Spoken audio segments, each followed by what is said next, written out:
Dis-moi, est-ce que les termes comme la gentillesse, la loyauté ou encore l'adaptabilité, ce sont des termes dans lesquels tu te reconnais? Si c'est le cas, alors en soi, c'est tant mieux, mais je t'encourage vivement à rester attentive à cette vidéo. Pourquoi? Parce que ces trois termes qui, en soi, dans la société, sont valorisés, et en soi, encore une fois, c'est tant mieux, et bien malheureusement, ces trois termes, ces trois qualités, je veux dire, ça peut aussi créer l'effet inverse en te bloquant, te dispersant ou même en t'épuisant sur ton avancée. Pourquoi? Parce que ces trois qualités peuvent devenir des pièges quand ils ne sont pas bien structurés. Je vais commencer avec le premier terme, la gentillesse. Alors en soi, la gentillesse, c'est bien. Dans un monde comme le nôtre, c'est précieux. Malheureusement, la gentillesse, quand elle n'est pas bien structurée, eh bien, elle peut créer une porte ouverte pour toute personne, tout le monde qui souhaite entrer dans ton environnement.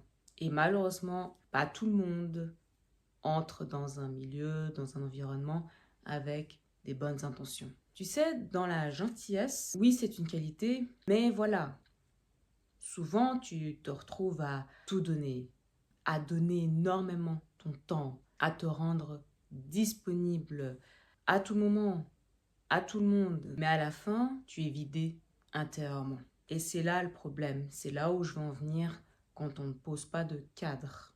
Dans la gentillesse, on est habitué à voir ça comme une obligation de dire oui à tout, d'être forcément disponible pour tout et à tout le monde à tout moment, de se suradapter, d'accepter toutes les propositions sont trop posées de questions, sinon on risque d'apparaître trop compliqué. Alors que dans la gentillesse, tu as aussi le droit de dire non. Tu as aussi le droit de refuser, de ne pas être disponible, de prendre le temps pour toi, pour ta famille, tes proches, pour tes projets. Tu as le droit aussi de prioriser ce qui fait sens pour toi. Et malheureusement, souvent les personnes très gentilles, elles pensent souvent que quand elles disent non, que quand elles n'acceptent pas forcément toutes les propositions, elles culpabilisent en ayant cette impression qu'elles vont être vues comme moins gentilles. Alors que la gentillesse, ça ne te demande pas de ne pas poser de limites. Ça ne te demande pas de t'oublier, de te perdre juste pour être accepté, juste pour être vu comme étant gentil. Le respect envers soi, ça commence aussi par sa paix intérieure. Donc, les moyens que tu mets en place pour te protéger, pour avoir de la clarté et pour pouvoir être plus en forme dans des projets ou dans des dynamiques plus alignées, tout ça, ça demande aussi du temps pour soi, de la préparation, une structure à avoir pour pouvoir se donner un maximum de chance d'être au meilleur de sa forme. Et donc, le fait de poser des limites, ça ne fait pas forcément de toi une mauvaise personne. La gentillesse ne doit pas se faire au détriment de ta santé physique ni ta santé mentale. Je passe ici maintenant au deuxième terme qui est la loyauté. Alors, la loyauté, ça aussi, c'est une qualité. C'est une qualité qui est vraiment recherchée. C'est bien quand on peut compter sur toi, tu es là pour rendre service, tu es vraiment quelqu'un sur qui on peut avoir confiance. Ça, c'est vraiment une qualité qui est géniale, qui est bien à garder. Or, moi ici, j'aimerais te référer à une de mes vidéos que j'avais faites auparavant où je parlais des types d'environnement où tu ne te sens plus vraiment à ta place. Pourquoi je fais le lien avec cette ancienne vidéo?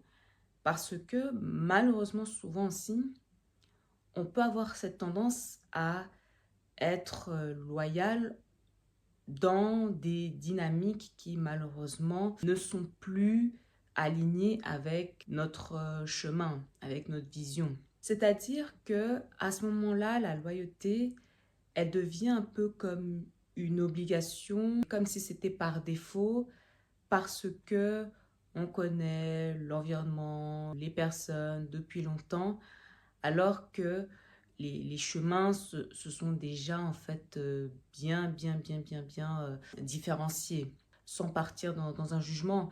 Mais malheureusement, souvent, on a tendance à se retrouver à utiliser la loyauté comme excuse, alors que intérieurement, on sait que on n'est plus dans un type d'environnement aligné avec la personne qu'on est en train de devenir. J'aimerais te parler ici d'un exemple.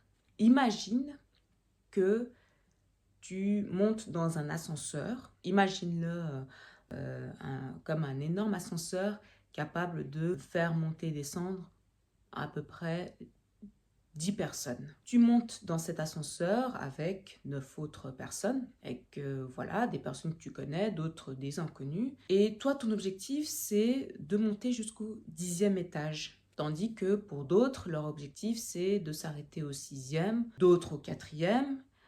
Et toi, bah, tu as des personnes aussi autour de toi, des personnes que tu connais ou des inconnus, qui, elles aussi, veulent monter jusqu'au 10e étage. Bon, l'ascenseur monte et puis voilà, quelqu'un décide d'appuyer et de s'arrêter au premier étage. Une autre personne décide de s'arrêter au 3e étage. Et puis voilà, tout un groupe de personnes décide de s'arrêter qu'au 5e étage, c'est le maximum parce qu'après, voilà, c'est trop risqué, c'est trop compliqué, c'est impossible, on ne peut pas monter jusqu'au 10e étage.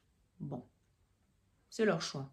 Moi, j'ai une question à te poser. Est-ce que toi aussi, tu vas décider de t'arrêter au 5e étage ou au 4e étage parce que selon la vision le partagée par plusieurs, que après le 5e étage, il n'y a pas d'autre étage, c'est pas possible, il faut s'arrêter là. Et c'est là où on peut se retrouver un peu coincé avec cette loyauté de se dire, bon, si je reste et que je monte jusqu'au 9e, 10e étage, bah, déjà tu vas déranger. Et puis, tu risques aussi de te dire, ben, si je monte jusqu'à là, on va croire que je me prends pour qui, on va commencer à parler. Et là, tu vas te retrouver un peu bloqué, tu vas te retrouver un peu tiraillé parce que tu vas être attaché à une ancienne version de toi qui peut-être au départ se sentait peut-être capable de monter jusqu'au 4e, 5e étage, alors qu'avec le temps, tu as fini par sortir de ta zone de confort. Et c'est là tout le problème pour moi de la loyauté, je dirais, mal placée. Mal placée dans le sens où elle est en fait dominée par, on va dire, des dynamiques qui ne veulent plus monter pour X, Y raison. Cette loyauté, des fois, elle peut t'amener à t'accrocher à des dynamiques où on était plus habitué à ton ancienne version où tu étais peut-être quelqu'un de très timide, qui n'a pas confiance en toi, qui doutait constamment, ne voulait pas sortir du tout de sa zone de confort. Cette ancienne version de toi, peut-être dans ce genre de dynamique, ça explique pourquoi beaucoup veulent descendre au 4e, 3e étage. Et moi, je pense qu'il y a un peu une espèce de peur déguisée. Moi, j'en parle parce que je suis aussi restée dans des dynamiques environnements où je sentais que ce n'était plus pour moi. Et des fois, même assez tôt, je voyais que je ne suis pas sûre que ce soit fait pour moi de rester là trop longtemps. Mais je restais quand même parce que il y avait un peu cette peur de me dire, ah, mais si je m'en vais, on va dire quoi sur moi? Il y a aussi cette peur d'être seule, de prendre un chemin différent, d'oser. Et au final, avec le temps, j'ai fini par comprendre que les gens changent, les dynamiques changent, les priorités changent, on évolue. Voilà, presque chaque 10 ans, on devient une nouvelle personne, une nouvelle version de soi-même. Ce qu'il y a, c'est que la loyauté, elle ne peut pas être non plus distribuée envers tout le monde à tout va comme ça. La loyauté saine, elle doit vraiment être attribuée envers les dynamiques, les environnements, les personnes qui méritent réellement ton investissement, qui te permettent peut-être de te challenger, de t'aider un peu à te réaligner pour pouvoir mieux avancer. C'est pour ça aussi que j'avais parlé de ces 3 peurs invisibles et la loyauté, malheureusement, quand il y a la peur qui domine, ça peut aussi créer une grande frustration. Et enfin, le 3e terme, un terme qui va aussi te surprendre, c'est l'adaptabilité. Alors en soi, encore une fois, être adaptable, c'est une qualité, surtout à l'époque où nous vivons, parce que on fait face à des changements, à des accélérations, des progressions. Il y a quelques années, c'était l'arrivée d'Internet, il fallait s'adapter. Maintenant, nous avons l'IA et demain, nous aurons encore autre chose. Donc actuellement, il faut s'adapter pour pouvoir continuer à vivre et à pouvoir avancer. Sinon, on tombe clairement dans la survie. Maintenant, voilà, l'adaptabilité aussi, elle ne doit pas te pousser à te perdre. Souvent, l'adaptabilité, elle peut nous pousser en fait à être partout à la fois, à chercher à entrer dans chaque masse où tu passes. Et ça, en fait, bien que ça soit de l'extérieur vu comme une qualité parce que ça te permet d'être à l'aise dans différents environnements, ce qui est encore une bonne chose, mais malheureusement aussi, ça peut t'amener à t'épuiser parce que tu vas à chaque fois chercher en quelque sorte un peu à entrer dans la masse, dans chaque type d'environnement où tu te situes, sans avoir pris le temps de te connaître, sans avoir pris le temps en fait d'avoir une clarté sur toi, sur ton propre chemin, sur ta vision. Et ça, c'est un travail, je pense, à faire d'abord, à faire sur soi, pour que même quand tu t'adaptes, tu gardes quand même ton identité. Tu gardes quand même la clarté sur toi. Parce que souvent, quand on cherche à s'adapter partout, eh bien, on finit par absorber en fait tous les aspects, les éléments extérieurs et on finit par s'oublier. Et encore une fois, ça me ramène encore à la vidéo que j'avais faite sur les environnements. Quand tu n'as pas pris le temps d'abord de savoir qui tu es, eh bien, l'adaptabilité, en fait, en tout cas moi, par expérience de ce que j'ai vu, elle peut t'amener aussi à te retrécir parce que le vrai risque, c'est le fait de t'adapter, mais pas dans les bonnes dynamiques, dans les bons environnements, et tu le fais juste pour avoir la validation extérieure, au point de t'épuiser, de te perdre et de ne plus savoir réellement qui tu es. Alors que l'adaptabilité saine, c'est de choisir comment, quand et avec qui tu t'adaptes. En soi, la gentillesse, l'adaptabilité, la loyauté, ce sont des belles qualités. Mais malheureusement, quand tu ne prends pas le temps de poser des limites, ça fait que tu deviens aussi dispersé, surchargé mentalement parce que tu vas chercher à plaire à tout le monde, à être accepté par tout le monde, à ne pas repérer aussi comment les personnes autour peuvent malheureusement utiliser ces qualités que tu as contre toi.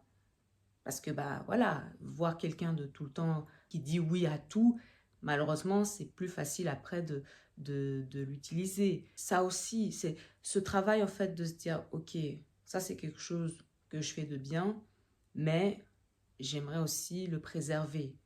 Le préserver pour vraiment le mettre dans les situations où je suis plus alignée, je suis bien entourée, je le mets dans les environnements plus adaptés à ce qui fait sens pour moi. Poser des limites, mettre une structure, ce n'est pas de la méchanceté, c'est une façon aussi de te protéger intérieurement, tout en permettant aussi de voir aussi les réactions extérieures, comment elles réagissent par rapport à ces trois qualités. Quand tu laisses complètement la porte ouverte, malheureusement, ça attire un certain type de dynamique. Mais quand tu les structures, ça t'amène aussi à certains types de dynamiques, mais des dynamiques peut-être un peu plus restreintes même, mais en tout cas plus alignées et mieux pour